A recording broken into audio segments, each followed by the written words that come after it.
All right. Well, we are Slumberjack. I'm Morgan. I'm Fletcher. This is our very first stream with Defy Society. We are from Perth, Australia. So today we are going to be breaking down two of our records. We have Crucified, which is a record we collaborated with Dactyl on, and amazing vocals from this artist named Moons from LA. And the other record is North, which is just a straight out club banger. A lot of really technical mixing and nitty gritty production stuff to go through on that one, so I'm really excited. And then we should have about half an hour at the end for a little Q&A with you guys, so very excited for that. What's up, Kobe? What's up, Kobe? Alex, how you doing? Of course, this is being recorded. Very excited to have that be a part of the Defy platform for all the members in this group going forward. So I think it's a good idea if we just started with a quick little playthrough of the first track that we're going to be doing, so you guys can get an idea of what it sounds like. So this one is Crucified. Yep, this one's Crucified. We collaborated it on this track with Dactyl, who we became close friends with in LA. He's from the UK, right?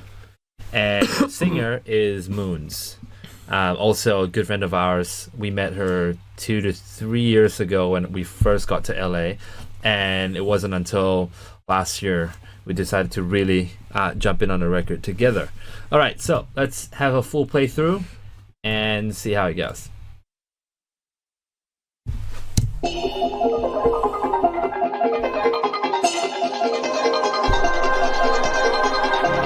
Don't wait for it, 'cause every other time you did, you let it slip right through your fingertips. And I know, 'cause I've been there before, and it shows right down to my core. It's there for the taking.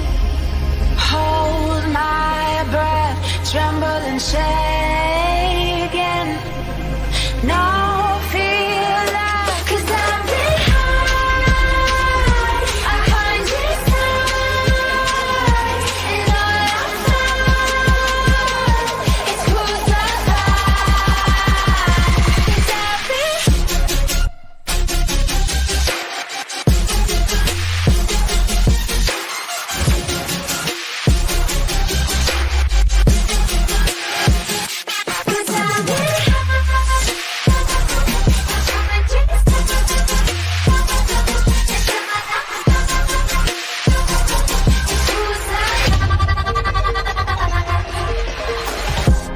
It holds me down.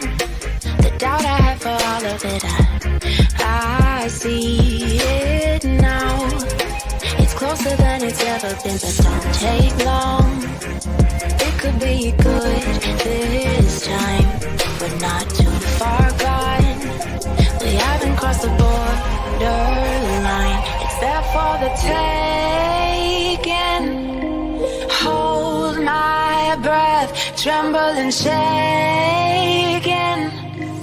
No fear left, 'cause I'm behind 100 times, and all I find is crucified.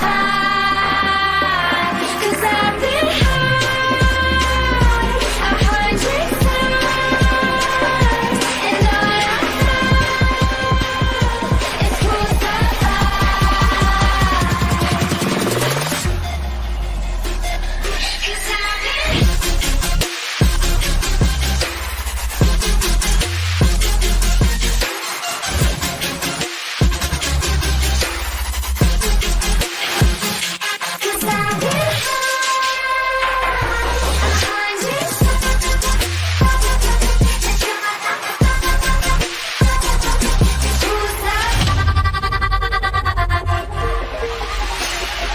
Alright, that was Crucified by yours truly, Dactyl and Moons. I just looked at the chat. That was the vocal was by Moons actually.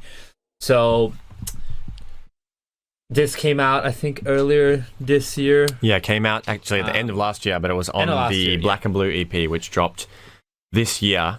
So we're going to be breaking this one down for you. Lots of ground to cover here, and then straight after that, we will be breaking down our record, North. Yeah. So if you're just joining us, we are Slumberjack. First time here in Defier Society. Streaming Morgan, to you from Fletcher. Australia. Morgan, Fletcher. If you guys have any questions as we're going through, feel free to just whack them in the chat. There's a little delay. I think it's about 8 seconds. So but we'll be able to... We'll be keeping an eye on the chat, and we can answer any questions as we're going along. I said before we'd be doing a Q&A at the end, but actually we're just going to do it as we go through the tracks. So please, throw your questions down. It's an exciting week for us because this track is just about to hit 2 million plays on Spotify. So I'm just waiting for that number to hit, and then I'll pop a champagne.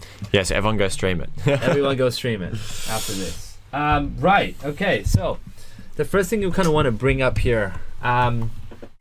Let's see. We got a couple of notes that we written down that we thought was interesting to show you guys. And let's see. All right. So. Let's start with showing the older tracks. Okay. Yeah, so let me start with showing you guys the older tracks here. Yeah, so basically this track came together, a lot of our tracks take, 2 years or more even to come together. So the first demo you're going to hear here is from 2018. It's the very first version of the track.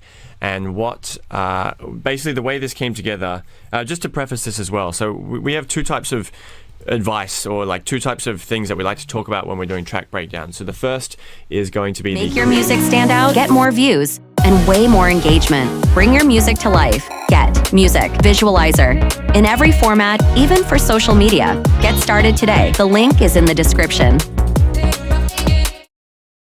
To be the creative side of things, so how to make that's more focusing on the songwriting and how to make your songs interesting and listenable and appropriate for the mood that you want. And the other type of feedback is more technical stuff. So I would say that the creative side is way more important. You can write an amazing song on terrible hardware, mix it using iPod headphones, and make a gold record and a super successful record. Look at Skrillex, Scary Monsters, Nice Sprites, made on iPod headphones. And 1K arcade. And 1K arcade in mono. Is it? Yeah. The other one, yeah. Right. So look at the Beatles. Any of these old records, the hardware and the equipment that they made them on wasn't... Not significant. It wasn't anything compared to what we have today. And the songs are still amazing. So the most important thing is the creative process. So this track actually came together. It was literally, I went round to Dactyl's house in LA, and he has a lot of hardware instruments, and it's something that we rarely do is use hardware instruments. And literally just went around to every single instrument in the studio and played a riff, and we just stacked it on top of each other. We actually did a live stream on this the other day where we just went to our studio on some of our synths and just played lots of different riffs and literally just got lots of different ideas. We learned this from Flume actually, where you just, for the first, until you have a really solid idea for the first session or first few hours, it's just throwing ideas. If it's not great, that's fine. Make it as good as you can. Quickly move on to the next idea. Yeah. The idea that like a lot of producers now, because we have all this access to all these great masterclasses and YouTube videos, a lot of people have this idea that once you sit down you got to write a boss song, but that's really not how it works, because initially that looks like the case on masterclasses, because we would open a project like this and you'll be seeing it, but the idea is that to get to this moment we have a lot of moments that you don't see on video, which is basically throwing ideas against the wall. So when we had the session with a lot of artists, for example, Flume, for example, he just went to the synth and played a bunch of stuff, and we just recorded it until we hear something we really enjoy. So we'll play you just, I think, a couple of them. The first one and the last one, I think, maybe just so you can hear where this track came from, and show that what we do in our records is don't commit to the first idea that you write, because although, and I have this problem as well, you write something, you like it, and you feel like you need to commit to it, but as you'll see here, the final version of this record is actually significantly different from the first version. There you go. Whoop. Why wouldn't it play? Huh. It just wouldn't play. Are you on the multi-output? Yeah, I am. Let me see. Why wouldn't it play? Open with QuickTime Player. Done. You got to do the first one. It just wouldn't. Okay, looks like we're not getting to hear the original version of the track. Maybe we'll circle back to that if we can get it to work. Yeah, it just wouldn't. Finder has just crashed. Okay, anyway. All good. Well, all good. Basically, the key takeaway there is the original track, except for the vocals, it's pretty much completely different. The chord progression is different. The synths we used are different. We actually took the original drop melody and doubled it. And double timed it, basically. We kind of took the melody and duplicated it and put it on itself. So you get the ba ba ba ba, whereas originally it was just ba ba ba ba ba ba ba ba. Oh, there you and go. then we doubled it. Here. Yeah, sure, let's try it. Let's try it. No. You probably don't have it downloaded. There we go. Cool.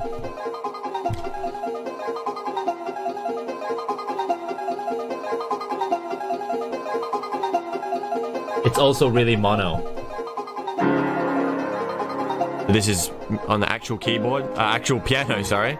Let's have a look to make sure they're getting the signal too. Also really soft. There we go. Now the piano's coming. This is a real piano that Fletch and Dactyl recorded. So this is the demo that led to the song. You can even hear her breathing.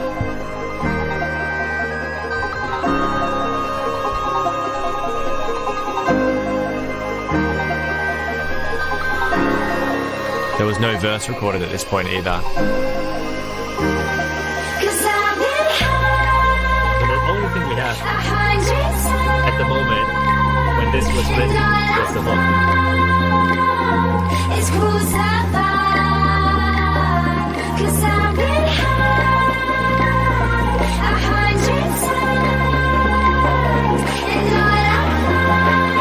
Keep an eye out on the drop here. You can hear how the drop here.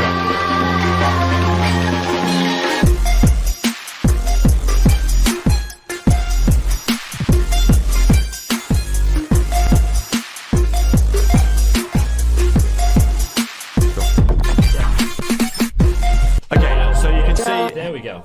How significantly it changed from that original version. I don't think we even need to play. Yeah, we don't need to play. The others. Just that was literally the first draft. Yeah. So key takeaway is that please don't get attached to your first ideas, because when I first wrote that, honestly, I thought it was great, and I thought that was going to be a slightly worse version of how the final version would sound. It would basically sound like that, and it's almost laughably bad in comparison to the final version of the record. Okay, so what did we do to get it to where it was? Well, we decided to go for more of an electronic snappy sound. Yeah. So we actually referenced one of our other records, Lone, in the creation of this. So the remix of Lone. I'll show you what we achieved here in terms of loudness. So if you look at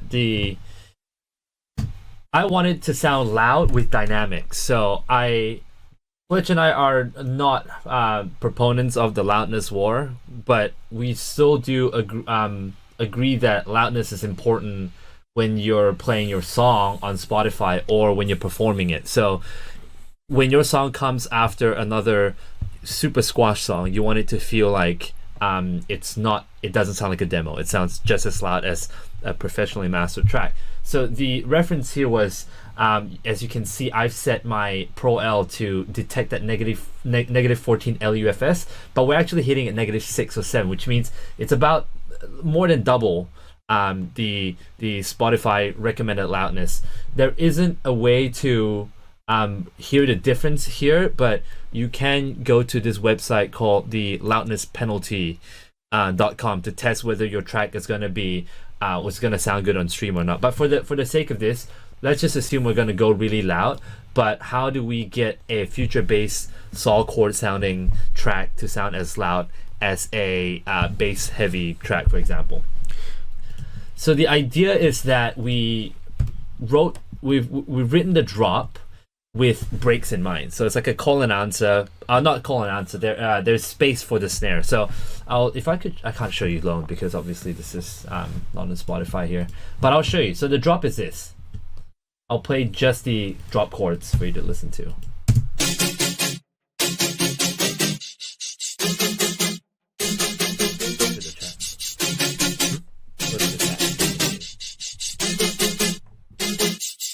Right, so you can hear empty spots there, and the empty spots literally is just for the snare to come through.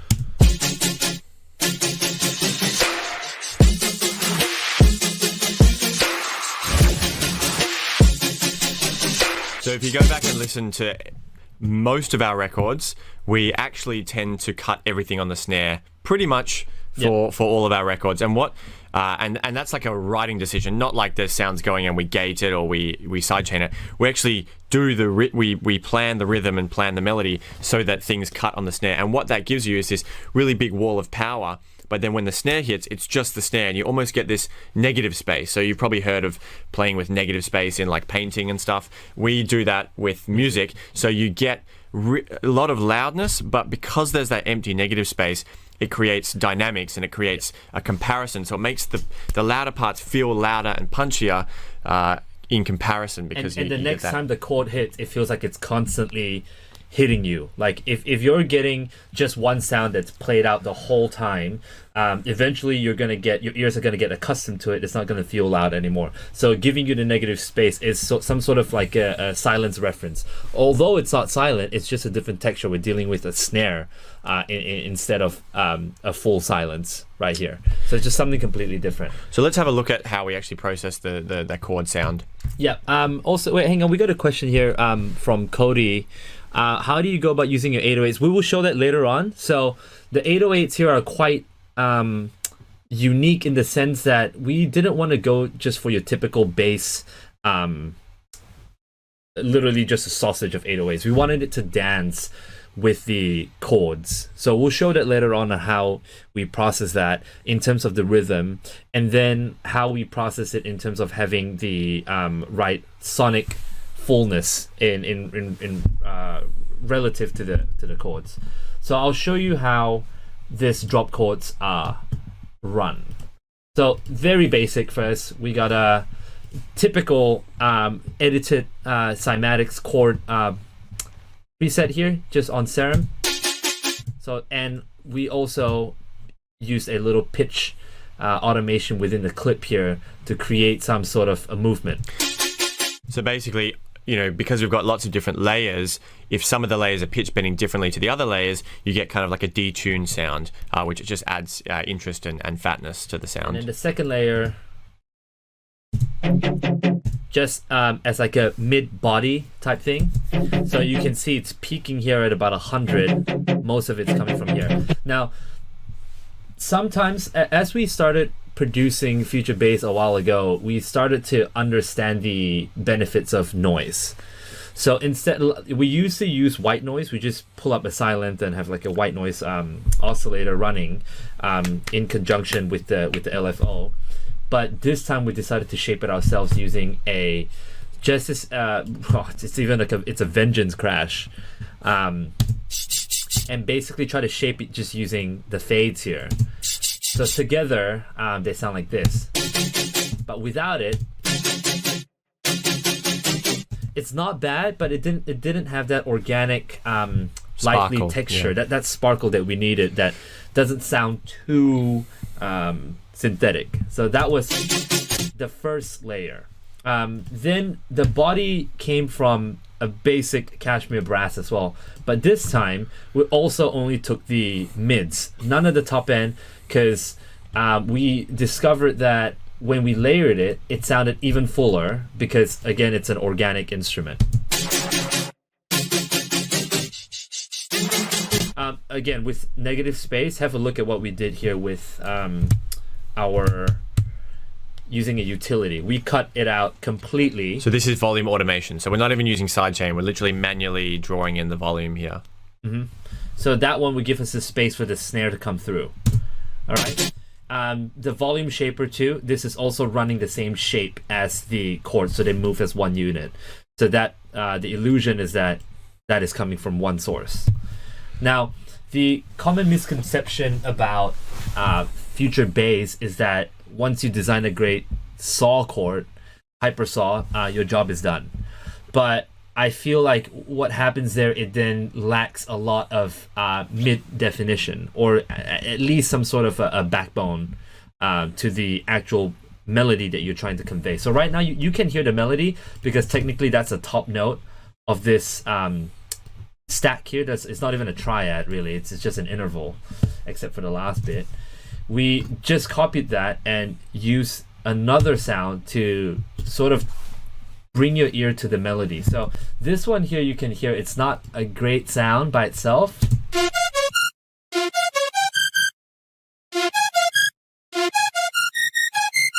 I think there's also a layer here with the screech. Right? And then together, it starts to take shape with the brass as well.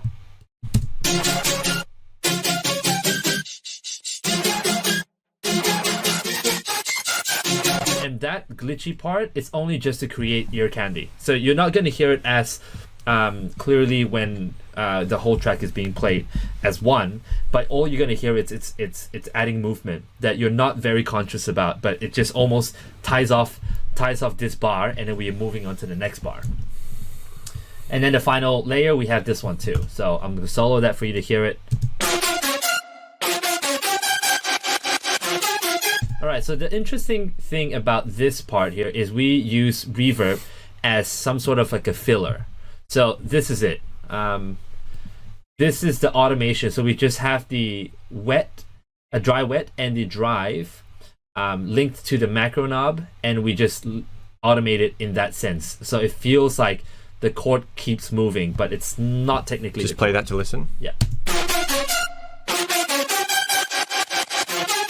So it feels like we're doing it in MIDI, but we're really not. What it does is also changes the texture just ever so slightly for the track to have movement. We like to do this a lot using basically the synth, and then the reverb tail makes its own synth, and it's like it sounds similar to the synth, but it sounds different enough that it sounds kind of like a call answer type of pattern. So then I'll just start layering them together. So you have your first layer of drop chords, and then lead, and then you get a brass.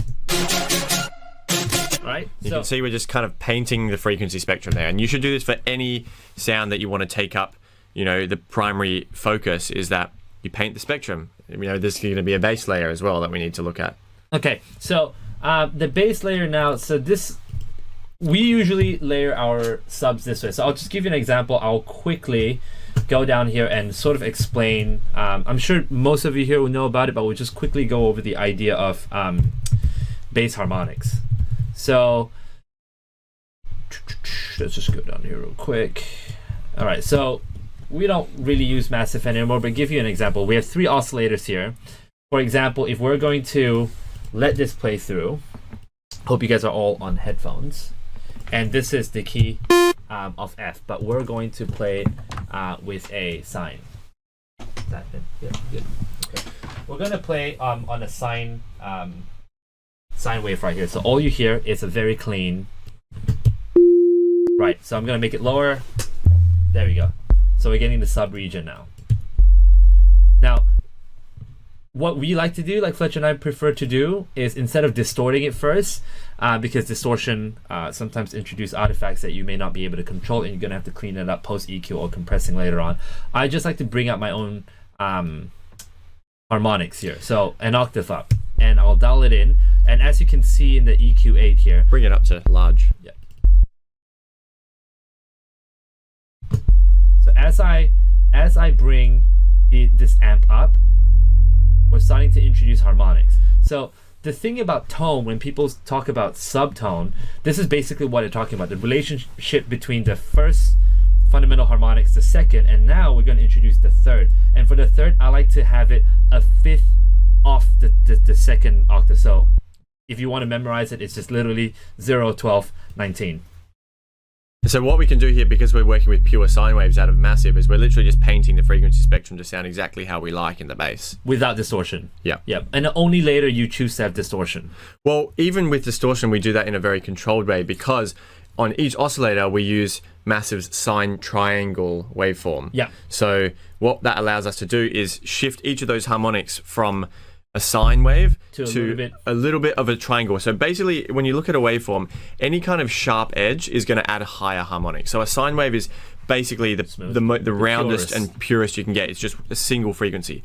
Once you introduce a triangle wave, it has these jagged edges at the side of the triangle. It introduces those higher frequencies. So watch what happens to the frequency spectrum as we bring up as we switch the wavetable to head more towards a triangle, you get these higher harmonics. It's basically distortion, but in a very controlled way. Yeah, it's basically, that's what distortion does. It clips the top, creates sharp edges, therefore getting harmonics. And then I realized I might want to fill this little bit up, so I'll turn up this little oscillator. And then this one here basically is just adding on to this piece. So we might even add more square waves. So this, you can start hearing more top end. Oh, not square. I want to have it more triangle. Yeah. So basically, that's how we kind of shape our sub first. Then you can do some kind of distortion on top of that. Yeah. So in this case, we did not use massive. We just used the basic Ableton operator hip hop sub, which is, in my humble opinion, one of the greatest subs ever. We've been using this ever since we started producing. So basically, the distortion here that they're using, I think it's basically, let's see, where's this distortion going? That distortion amount is going to a saturator, okay? So it's, at the moment, if I play this by itself, it's actually not really that dirty. It's quite pure. It's literally first harmonic, and I think that will be the third harmonic. And this one here is just an octave up. So instead of using oscillators to dial it up, I'm literally going to use just the levels here of the channel to dial up the total distortion and harmonics I need in my bass group. Coupled with a couple of compressors and stuff. This is not groundbreaking. It's literally a very basic way of running bass processing or sub processing. There's sidechains as well, kick and snare. But I think what's important to show is the movement of the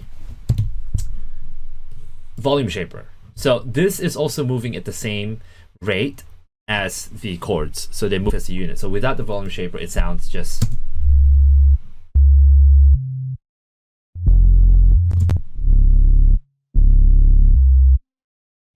right? And then we have also a mid section that I actually haven't showed you guys yet. There's a mid bass. This sort of creates some sort of like a Reese texture, but it's controlled, because sometimes I feel like when you make a Reese, you still have to high pass it anyway to have like a solid sub underneath. Otherwise, it's just going to be like the stereo imaging in the lower end would just be, it's a complete mess when it comes to Reese. So for this case, I wanted to have a Reese texture subtly on the sub.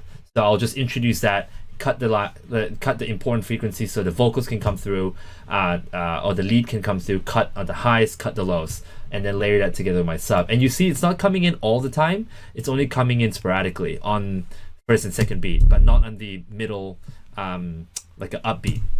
So to recap this whole sound production, we got a sub layer, a mid bass layer, a brass kind of body layer, then 2 layers of chords which sort of paint those mids and upper mids, and then a noise layer on the top which paints that high frequency. And then through that whole thick sound, you get a very lush, interesting texture, and of course the movement is introduced with the use of volume shaper and so I'll show you here. Side chaining.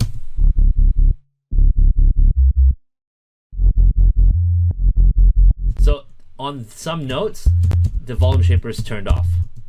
So we're not getting the movement all the time, because we wanted it to hit on the snare as well.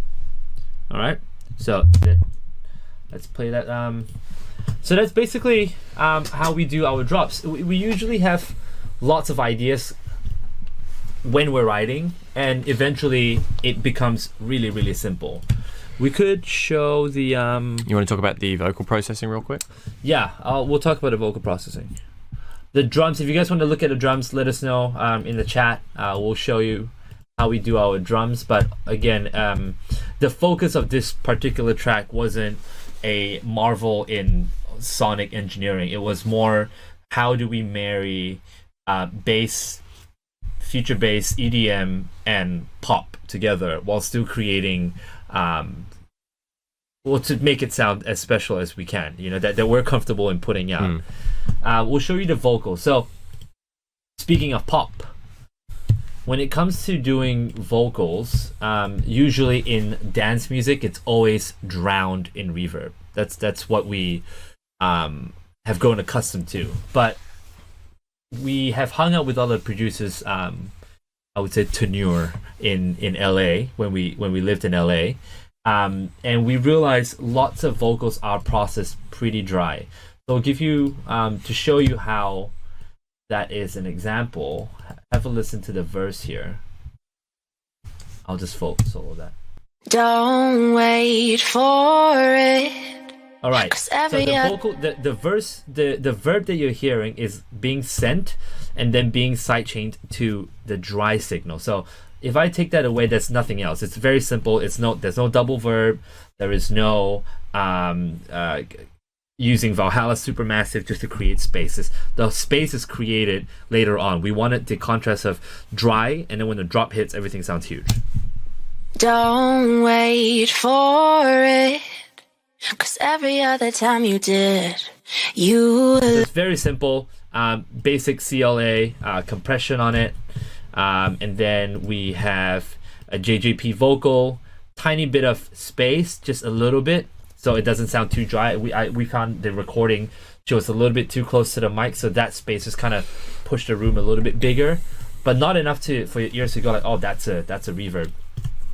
A de-esser to sibilance. So de-essers take away the S sounds and the T's, because they can be quite sharp, especially certain microphones can pick them up, and they poke your ears in a nasty way. And then I put a limiter at the end that's really not doing anything, just as a safe keeping thing to make sure that doesn't go through. That's pretty much it. Nothing on the whole vocal group, because I rather, when we process vocals, we prefer dealing it one stem at a time. So we don't have, we never fix anything in master. We never fix anything in post or during the mastering stage. So we just fix it at the source. So then, this is the Vox verb. I'm not sure if you guys do this, but I think a lot of people, especially in the dance world, use reverb as an insert. So they just add an insert to the verse, just to chuck an insert right here, and then just call it a day. But what I find is that then the tail of the words before the main words gets it keeps bleeding into the next word, so it gets dirtier and dirtier as we go along. Whereas this technique where we're sending it, if I can show you, when we're sending it here, where is this one?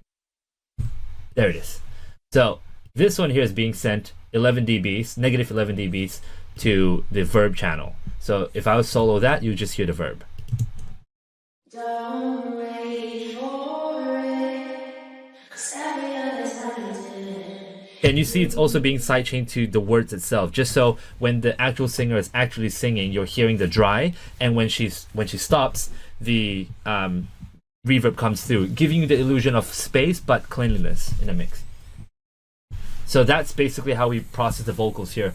But I would like to show you then what we did for the chorus, which is just, listen here.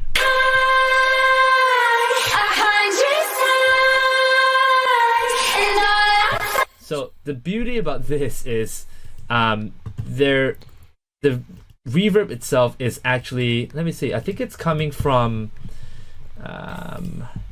this particular stem. You can hear it in there already, because we were working remotely at the time with, I think we were on tour, and then Dactyl we asked for this stem, and it was processed with, I think, his TC Helicon or something like that. Yeah, I'm not sure. Yeah, there's a lot of shimmer in it, and I realized the trade-off was that either I can add my own reverb or just leave it as it is. So this is a classic example of less is more, because the sample came through, the stem came through really shimmery already. So you can tell, I mean, I think what the main takeaway here is that the chorus is processed quite differently to the verses, and we always like to do that, is have a different processing chain on the vocals for the verses and the choruses. Usually we would go quite dry on the verses, and then depending on the feeling of the track and the vibe we want to go for this track, it's very open, cathartic, and epic, I guess, on the chorus. So what we did is we left a lot of reverb there, because it came through quite wet for the chorus, from the vocalist. So we left that reverb very, very large and shimmery and open. If you looked at a track, for example, like some Billie Eilish type of songs, she almost goes for like an anti-drop type of chorus. So she would maybe be wet before the chorus, and then on the chorus go very dry. Yeah. But the key there, I think, is that there is some kind of distinction between the two, which creates a progression, some kind of forward-moving feeling in the track. If everything's just the same amount of reverb, the same number of harmonies, as you can see in the drop, in the chorus, there's way more layers stacked. There's also almost no bass. I think it's kind of filtered as well. It's like a soft bass. Yeah, it's not a lot of bass going on, or just not enough. So that's even as if you're in the studio with a vocalist, you can sort of help direct the way it's recorded. She sings with much more of a head voice, which means she's kind of open up and singing higher for the chorus, whereas for the verse she's singing down lower, chest voice, more closed. So any kind of just growth or expansion, or the opposite deliberately, where you close it down and make it drier, something to create some kind of movement in the vocal processing. If you have access to vocalists, it's very, very apparent when you start recording that you will learn performance is a very important tool. So instead of adding reverb for excitement or distorting the vocal, the most important thing is his or her performance has to complement the song. So as the production goes through and goes along through time, you may realize you want to re-record the vocals as well. Lee, you have a question, and I think Jordan replied to that as well. So yeah, you could send it to Valhalla or any sort of reverb you want. You could even do distortion on it. So I like having different sends only because I'm just going to do that. Do not disturb here. I like having sends is because I can then process each verb, each delay, long delay, vox, all this stuff, all this time-based effects differently and not affect the main stem.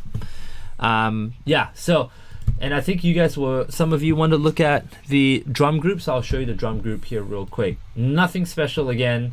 We only use drum bus. The funny thing about drum bus is we used to use a pretty secret plugin that we still like to keep secret for ourselves, that literally we just chuck onto a drum group and it makes everything sound fat instantly. It's like a drum instant sound goodizer if you use FL Studio. The problem with it being a secret is that when Drum Bus came out, Drum Bus did just as good a job. It does exactly the same thing. or I would say better. Okay, so you could see now. I'm just noticing this. In hindsight, you may want to dial up the damp to 20 kilohertz so we're not losing frequencies. So in this case, for this song, that wasn't too bad. Most people don't listen up to 18Ks anyway. The chord itself was so bright, the hi-hats didn't need to be super apparent. But having it at 20 kilohertz would that's basically a damp is basically an acting filter on your drum bus. And you can see there is automation in terms of the intensity of the drive of the drums. Again, what Fletcher was talking about, the contrast between drop, the build up, the introduction or the verse, the build up, and then the drop, is that there's going to be at least some sort of a slight difference. So in this case, we are automating the drive for it to hit a lot harder at 8% on the drop, and for the pre and the verse, we're not even touching it at all. So it feels less crushed in that sense. You won't be able to hear it in the, through a stream, but it makes a huge difference. Let's see how we're doing for time. We're doing pretty good for time. What else can we cover here? The drums. The drums. All right. Oh yeah, true. We also saw a question in the chat. We do make our own samples. But only recently. We've recently started making our own samples and using them a lot more. But I like to separate our songwriting sessions and our sound design sessions now, because when you're writing a song, the focus is writing the damn song, making sure that the song is good. Fletcher and I like to believe if you can write a song, I need to be able to hand anybody a guitar and sing that on an acoustic guitar and be memorable. No amount of gimmicks and bass sound design or all that crazy stuff will make a shit song sound good. So the song itself is important. So the songwriting session is focused on the songwriting, and then the design is the design. In this case, we didn't use any crazy drums at all. We only used the most basic kick. I call it the Valhalla kick because it sounds closest to R.L. Grimes' Valhalla. I'm not sure if this is the kick he used. also because it's already so squashed, there is no additional Yeah, that's one thing I will say on drums. You know, a lot of tutorials and things that you may have watched when starting to learn to produce. I know me, definitely. I saw a lot of tutorials that said you should compress your drums. So throw a compressor on the kick, throw a compressor on the snare, on the hat channel, etc. Nowadays, a lot of the samples that we get through Splice and whatnot are already heavily compressed. I mean, if you take a look at the sample there in the drum rack, you can see the clipped tops. You don't want to be compressing that because there's almost nothing there to compress. There's nearly no transient, except for the speed up here. But in terms of actual amplitude transient, we don't get amplitude transient. The idea of the transient is conveyed with frequency. So it's higher frequency and then goes lower. So in your ear, you think it's going, but there's no real loudness. The only compression we apply on our drums is that small drum bus on the whole channel, and you can see it's only at 8%. And in the verses, we automate that down to 0 because the drum samples are already very clipped and crushed. And so let's take a look at the snare, because Morgan said we do not make our own snares. Well, for this track we didn't. But I guess you could almost say that the process of creating these snares was a process of creating a new snare. We've layered 3-4 different sounds here. 4 different sounds. And I think a really important thing that you might notice, 5-6 sounds maybe even. Yeah, I think an important thing that you'll notice is that each snare is layered with different sounds, and they sort of alternate. So there's the first snare is 4 of the sounds, and then the second snare is a different few sounds. And what that means is we get this kind of flip-floppy sound between 2 different snares, and we just think that creates a little bit of interest. And here's what we'll play it through, and you have a listen.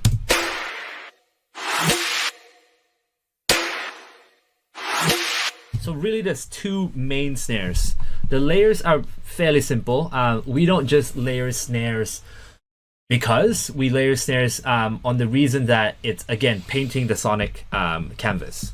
So there will be reasons why we use this. So for example, snare 1, that has that wooden-ish tone to it. And then the second snare, that's a lot of width. A lot of width. It's like an ear candy, I like to call it. And then the clap for the space, okay? And this space is already baked in. So this is what Dactyl sent us. And why I like it baked in is because we can just cut. Remember having negative space and being able to just ruthlessly cut the tail when you need to. This one, the metallic sound, that's another wooden tone, and then the clap. Okay, so all that together gives you, right? Huge, it fills up the entire spectrum for a brief second.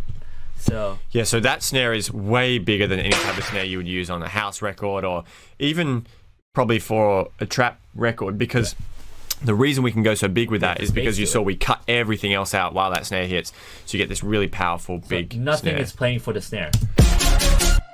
Right. So even during the reverb, there's a side chain to it, so you hear that snare by itself really loudly.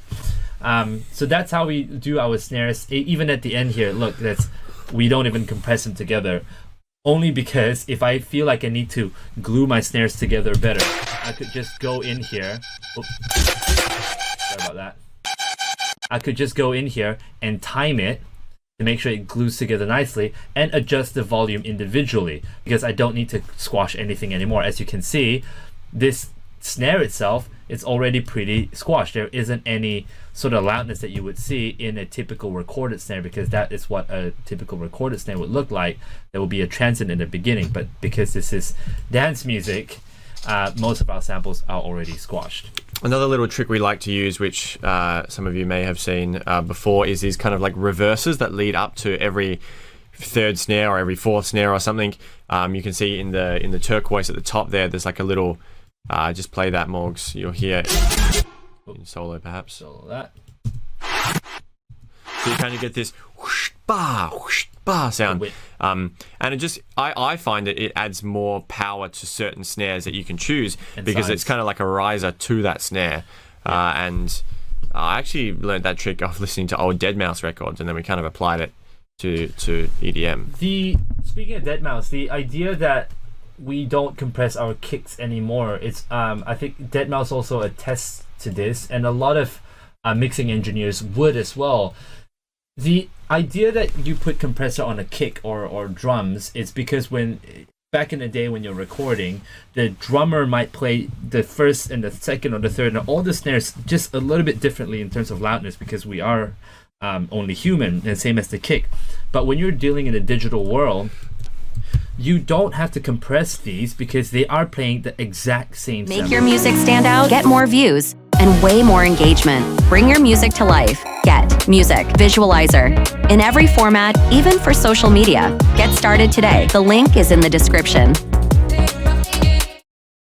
Same sample every time at the exact same velocity. If you need to change it, you just have to adjust the velocity per MIDI note. So the compression to me doesn't really make sense if it's used in a leveling context. It may make sense if you're trying to create more harmonics to the track, to the kick. So, but in this case, the kick sat really nicely, so there was no point at all in compressing any of the drums. So you can see it's pretty basic in terms of using the picking the drums. Also, one thing that we like to bring up is that take your time in selecting your drum samples. Don't be afraid to experiment with swapping things out until something feels better, because it might sound great in solo, but it might sound like shit together. But also sometimes your drums might sound pretty weak in solo, but when you play it with the bass, it fills it all up. So it's very important to make that sacrifice. You can't have every channel or every instrument being big because there simply isn't enough headroom for that type of endeavor. All right, what else can we go through? So maybe we're about halfway through now, so we'll start loading up the next project, North. But I'll just answer Jordan's question. Do you prefer using sends rather than effects racks? So in general, I mean, there's benefits to both. I personally prefer using FX racks because I like to just have it right there, and for me, it makes the project it's one less level of complexity on the project. I know that every sound coming out of a channel is coming from that channel, not having to look through the sends and see where it's being routed and sent and up and down. It just makes it a little bit more confusing. However, there are a lot of downsides to using effects racks. One, because you have to put a reverb on every single channel. So suddenly you've got 10 reverb plugins slowing down your CPU rather than just having one on the send and return channel, which you can just send everything to. The second benefit of send return is it's very easy to dial in sort of dry wet. You could send different instruments at different volumes to the return channel, and you can have them all at different volumes. Lastly, with the return channel, you get the ability to easily sidechain it back to the original sound. You can do it in the effects rack, but it's again, like you said, it ends up being the same in terms of the layer of complexity. So for you to sidechain, for example, like if this was a reverb, you're gonna have to group it and sidechain that. It's just as easy as me going into the room verb. So as we get more experience with production, I think this is a lot easier to handle because Fletch did say having 10 reverbs on a track would then start eating up your CPU. But the other thing is that it sounds messy personally to me when you have 10 different reverbs on a project and each of them having a different preset. One being like, okay, so your vocal's sitting in a big cavern, and then suddenly your verse, we're in a small snare room, and then your hi-hat's in like just 0.6 second delay, and then your synth has got like a 3 second delay, and then your vocal's got a 2 second. It kind of could sound weird because they're all existing in these different imaginary spaces. So at least with the send, you have one reverb setting. It's like the whole song is existing in a specific space, place. It can ground the record more. It grounds the record. It's hard to explain, but through your production, you might want to experiment with it. Yeah, you might want to experiment with that. But we find that ever since using this, our track just sat nicely. It's cleaner. It's punchier because I can sidechain everything to the important elements instantly. And as for beginner producers, including ourselves, we found we always dial in more reverb than necessary. If you think that if you're just starting out and you hear something and you like that reverb, I would say half that and half that again. Let's see. During day or night, are you most productive with producing? Fletcher would be morning, and for me it would be nighttime. But I'm at the moment in a process of swapping my routine to being the morning instead. So instead of waiting for inspiration to come, I'm just gonna go get it in various ways. Sean, yeah, that would be great. I mean, we could run some live performance tips, but we would have to have different camera setups to show you the amount of gear that we have to do live shows. At the moment, we're just opening North, which is the second track. Why don't we can play it? I don't think it's going to work. Oh, it might actually work, because you know what is happening?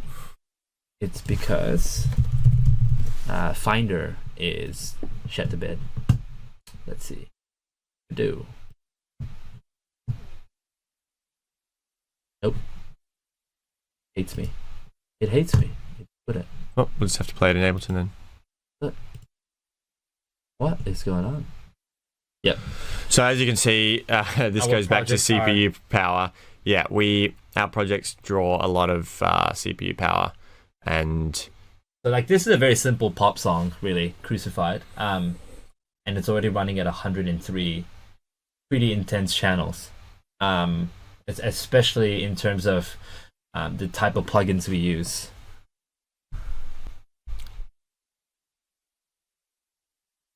Miko, what was that? Yeah, I didn't see that. Oh, replying to Sean. So hang on, should we read up again? Yeah, that would be awesome. Reply to... Yeah, so by the way, if you guys have any questions throughout the next one, put it in the chat, because this next one is pretty technical. It stumped us for months to be able to achieve that sound. And once this loads, because this project is 155 channels, and I remember it, we had to clean it up before this session because it crashed a lot during the production process, and it was just the fact that we had to have a lot of processing to get the sound we want to.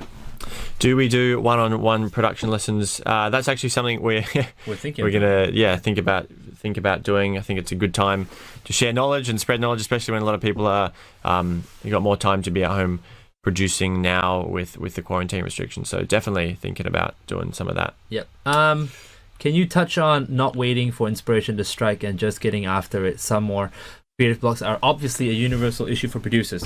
Yes. So recently I've started doing just opening Ableton every day. I know it's a lot easier when you're just starting out because it's exciting, but if you're doing it as long as we are, sometimes opening up Ableton is a chore. Because the idea is that we have pressure now. We have just force quit.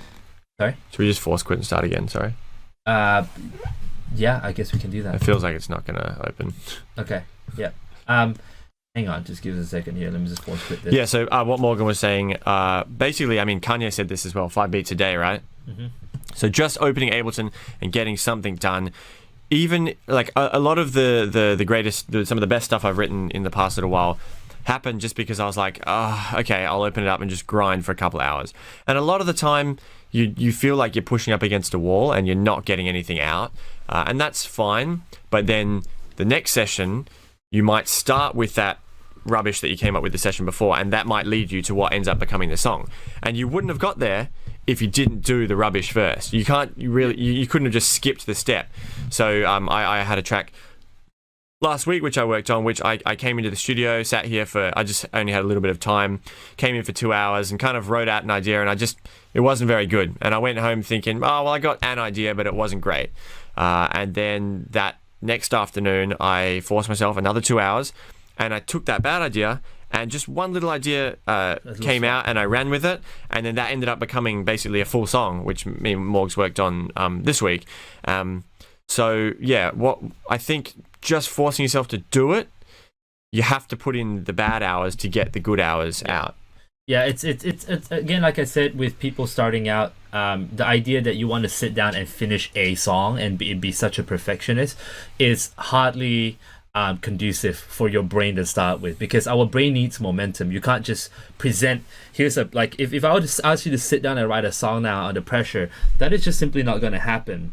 But if I just told you to sit down and doodle, that's when the ideas start coming out, and you may have to force the doodling. It's a funny word. Yeah, it's a great word. On the flip side of that, though, look at that. something to remember is there is a lot of pressure, and you see a lot of stuff online about producers being like, I do 9 hours a day in the studio, and I grind, I work hard, I put in the time, and I work hard and get it out. I would say that your brain can only really focus for a certain number of hours a day. I'd say if you're a professional at intense work, 4 hours. Yeah, so if you're proper music writing, 4 hours. Like after this session where we talk about this, we plan our days, we're going to do probably 3 hours of writing music, and then we're going to go home and we're going to exercise and we're going to meditate and do other stuff that sort of takes our mind off it, because we also recently started taking Sundays off and not try and just, well, me personally at least, I don't do any music stuff on Sunday, because you need time for your brain to defrag, and as long as you're sticking to your routine of doing studio on the other days and working, sometimes you find that if you try and work every day, you end up feeling like you're trying to be productive, but you're not actually being productive and getting anything done. It's actually better to work hard for 5 or 6 days a week for 4 or 5 hours on each of those days, and then take time off, than it is to sort of just piss around your time for 10 hours a day every day of the week. And I've found, at least these last 2-3 weeks that we've been doing that since we got this studio properly set up, has been very productive, and we've finished 2-3 songs, whereas before it would take a long time to do that. So I think making sure that you're productive in the times when you're trying to be productive, and relaxing, really resting and fully taking your mind off it in allocated times for that. You don't have to put in 10 hours a day every day for a year to become a successful musician. So let's play through North now. And if you're listening on headphones and you have a piece of paper or your iPhone, jot down notes and get them firing. Here we go.